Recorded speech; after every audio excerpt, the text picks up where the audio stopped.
hablar sobre lo que va a pasar, lo que va a suceder el próximo 1 de agosto. Hemos recabado diversas opiniones en torno a esta consulta pública, para muchos de nosotros un ejercicio indispensable, pero siempre es muy valioso conocer diversos puntos de vista sobre lo que va a pasar el 1 de agosto, la importancia de participar. De viva voz, la analista política Concepción Delgado Parra. Concepción, te habla Jorge Armando Rocha.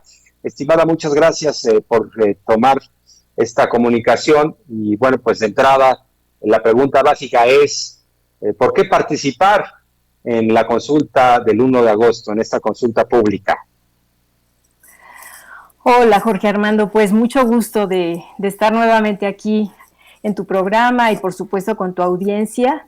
Muchas gracias por la invitación y bueno, encantada de hablar sobre un tema tan importante como la consulta popular, aunque para muchos actores políticos resulta un tanto ensombrecedor hablar de esto, toda vez que constituye, digamos, la posibilidad de participación ciudadana que no a muchos agrada. La importancia de participar en este gran acontecimiento, digamos, estaría vinculada a la posibilidad de decidir como ciudadanía, de intervenir en las decisiones de gobierno en cuanto a los agravios históricos sucedidos. La historia es larga, el daño es muy fuerte y en efecto mucha gente lo que desea es pues que se haga justicia a todas esas cuestiones que han quedado en el olvido y que han quedado pues simplemente se ha dado la vuelta a la página y no ha sucedido nada. Entonces yo quisiera comenzar, digamos, un poco mi planteamiento a partir de una cuestión que me parece fundamental, que es simplemente la consulta a celebrarse el 1 de agosto ya es un logro. Tal vez para muchos esto no signifique nada, justamente porque no se ha hecho un análisis profundo en términos de lo que esto implica para la ciudadanía. Entonces, en sí mismo, el logro ya es, independientemente de que logremos la meta del 40%, que seguramente no vamos a lograr esa meta del 40% del padrón electoral, porque justamente todos los actores y todas las condiciones están dadas para que la gente no participe. Sin embargo, esto ya es, digamos, un logro en sí mismo, que la ciudadanía haya logrado el hecho de que se dé por primera vez en la historia de este país la realización de una consulta popular. Eso por un lado.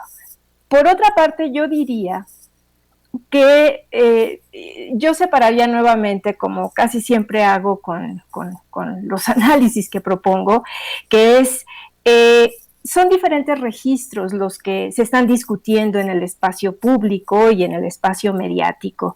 Es decir, una cuestión es sobre la pregunta, otra cuestión es sobre la falta de difusión de la consulta popular y, por supuesto, otro registro tiene que ver con la manipulación política de la propia consulta. Me gustaría comenzar por la primera parte, que es sobre la pregunta. En días pasados, el juez Arturo Saldívar, ministro presidente de la Suprema Corte de Justicia, tuvo una entrevista con el periódico El País. Y ahí se le preguntaba acerca de la pregunta, o sea, ¿por qué la pregunta es tan genérica? ¿Por qué la pregunta es tan confusa? Y él respondía algo muy interesante. Él decía que no se trataba de hacer una apelación a procesos judiciales, sino entrar a una especie de comisión de la verdad. Esto es fundamental, porque, en efecto, no se está interrogando sobre la realización o no de un proceso judicial en la consulta, porque justamente eso sería anticonstitucional. Lo que se consulta a la ciudadanía es si quiere o no que se lleven a cabo procedimientos de investigación y sanación nacional. Esto tiene muchas implicaciones muy importantes, tanto políticas como judiciales, como sociales, ¿En qué sentido? Incorporar a la pregunta la frase que dice: el proceso de emprender esclarecimiento de las decisiones políticas tomadas en los años pasados por los actores políticos no es menor. Esta frase del esclarecimiento no es menor. Esto aparece en el artículo 20 de la Constitución, en donde se establece, y leo literalmente, dice: el esclarecimiento de los hechos es uno de los objetivos del sistema penal acusatorio oral para determinar si se ha cometido un delito y en todo momento proteger al inocente y procurar que el culpable no quede impune y que los daños causados por el delito se reparen. Esto tiene consecuencias impresionantes de las que no se habla en la oposición, porque por supuesto se minimiza, se descalifica este ejercicio democrático de la consulta popular. Y es que justamente una de las consecuencias es la posibilidad de crear comisiones de la verdad. Y la creación de las comisiones de la verdad derivadas de esta consulta popular, en efecto, incorpora de algún modo mecanismos oficiales, no judiciales, vale la pena señalar, oficiales, de vigencia limitada para que justamente se esclarezcan hechos, se esclarezcan causas y consecuencias relativas a pasadas violaciones a derechos humanos. Pero no solo esto, lo que coloca en el centro de la consulta, a quien coloca, el protagonista de la consulta popular, son las víctimas. Eso es algo de lo que no se ha hablado. Solamente se habla así, vamos a juzgar a los ex presidentes y si eso se puede o no se puede, si es confusa la pregunta, si no es confusa. Lo que es real es que la pregunta, que muchos dicen que no entienden, pero que sí entienden, en realidad está apelando a darle la voz a las víctimas. Y eso obliga, en efecto, al gobierno del presidente López Obrador a inaugurar un proceso que no se había dado históricamente en México y a obligar a que se creen estas comisiones de la verdad, donde el centro de la cuestión es la voz de la víctima, con todas las consecuencias del caso, con mecanismos que tienen que ver con la generación de políticas de reparación del daño, con acciones penales. O sea, en efecto, directamente la consulta no está dirigida a juzgar a los expresidentes o actores políticos que hayan producido daño. Lo que hace la consulta es generar las condiciones estructurales, sistémicas, para juzgar a aquellos que en efecto se les pueda comprobar, se les pueda denunciar acerca de daño. Y hay daños de lesa humanidad que no prescriben. Ese es otro elemento. Y todos los presidentes tienen algo que decir al respecto. Así es, estimada Concepción. Y de hecho, yo diría que esta pregunta es amplia, por supuesto, pero que incluye a los expresidentes y de ahí para abajo. O sea, salió peor si algunos pensaban que la Corte iba a derribar la pregunta de López Obrador, que sí llevaba nombre y apellidos de los expresidentes, pero que entonces significaría ya no tocarlos, ¿no? Yo creo que cuando habla de actores políticos y de esclarecimiento, bueno, pues partimos de los expresidentes para abajo. Creo que pueden ser otros incluidos a esta fiesta de la justicia que ya nos deben y que por supuesto tiene que ser delimitada por las garantías constitucionales. O sea, nadie está pidiendo un linchamiento de estos personajes, sino que se sometan a la justicia. Ellos nunca acostumbraron rendir cuentas. O sea, el pacto de impunidad había estado vigente y con este tipo de ejercicios se va a enviar un mensaje bastante contundente, un mensaje social de ya no más con ese régimen, porque, insisto, además tenemos un problema de cinismo de este tipo de expresidentes que quieren regresar a gobernar directa o indirectamente. En ese sentido va a ser un mensaje colectivo muy poderoso, ¿no? Un mensaje que ya de entrada, con el ejercicio mismo y con el debate abierto, creo que está comenzando a llegar. Exactamente. O sea, entiendo que haya muchas posturas encontradas, pero hay algo que llama la atención. Yo pongo el ejemplo en términos de lo que está sucediendo con los actores políticos para referirme un poco a la manipulación política que se está haciendo sobre la consulta. Yo coloco a personajes que en este momento están diciendo, por ejemplo, que la consulta simplemente se refiere a un circo político, como sería el caso del director de Human Rights Watch, ¿no?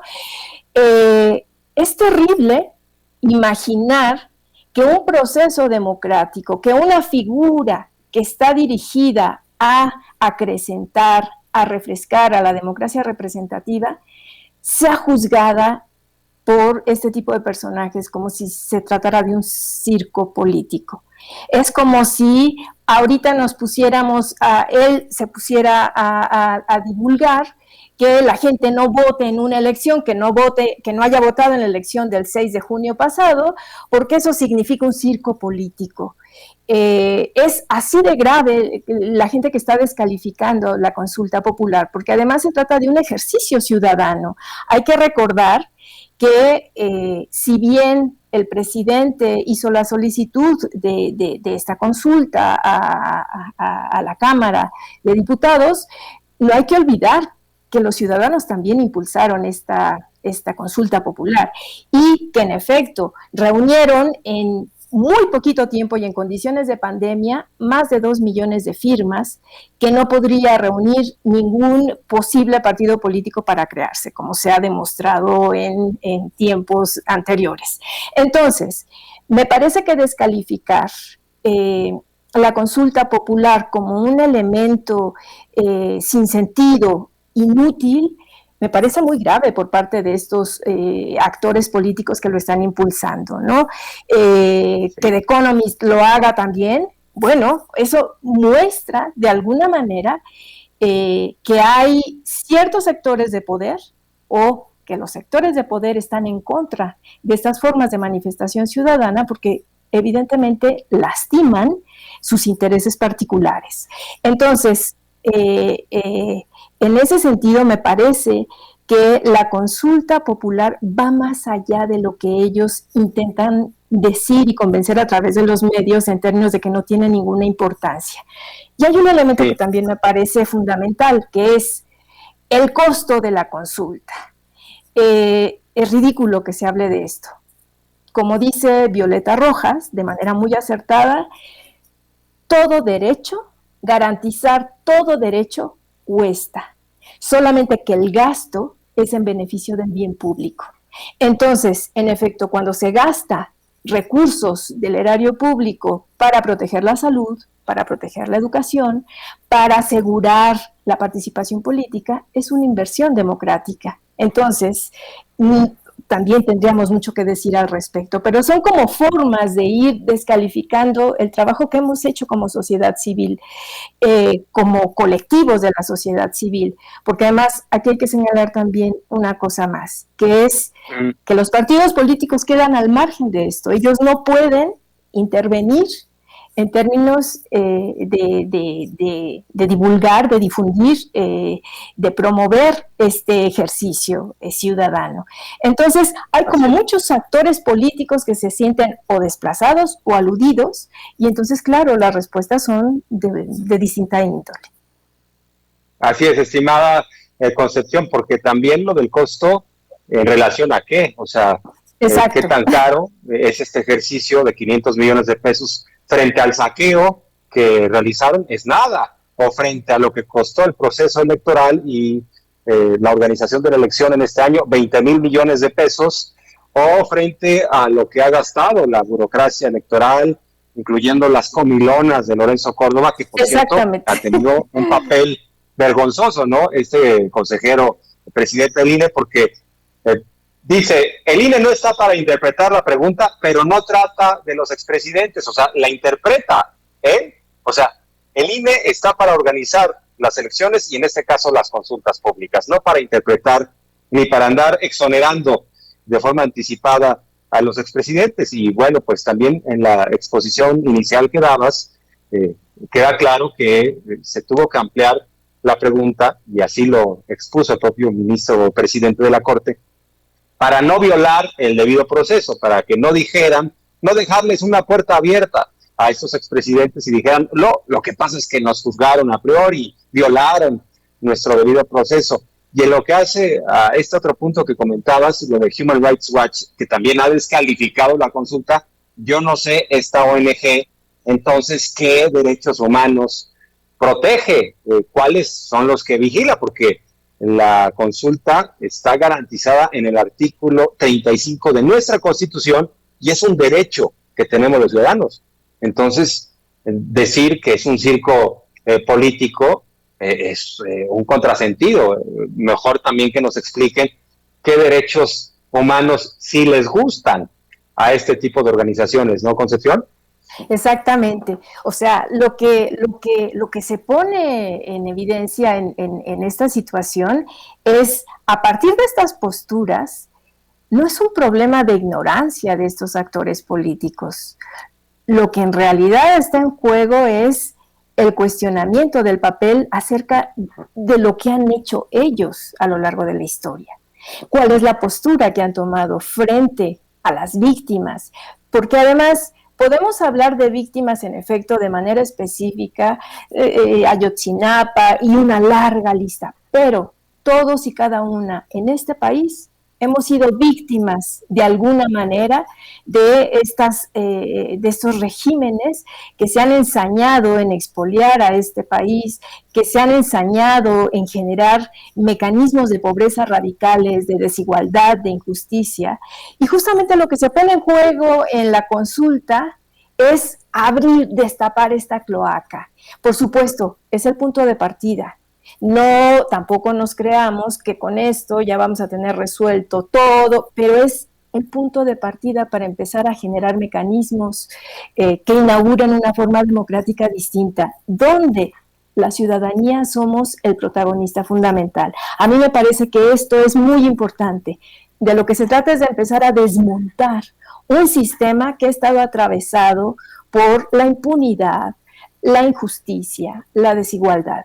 Y en efecto, en este sentido, cuando el EZLN dice vayamos a promover esta consulta y no veamos las cosas de arriba a abajo, sino desde abajo hacia arriba, lo que están diciendo es, en efecto, podemos hacer justicia si les damos la voz a las víctimas. Y a partir de eso podemos empezar a poner en cuestión a todos estos personajes que impunemente han transitado por la vida política de este país y han generado tanta desgracia y tanto sufrimiento.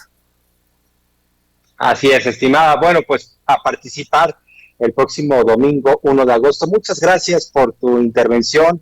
Gracias por esta entrevista, aprendimos mucho. Fuerte abrazo, Concepción. Gracias a ti, Jorge Armando, y bueno, un abrazo a toda tu audiencia. Y sí, a participar el 1 de agosto, porque lo que ganamos ya está ahí. Muchas gracias, Concepción Delgado Parra, analista política. Y bueno,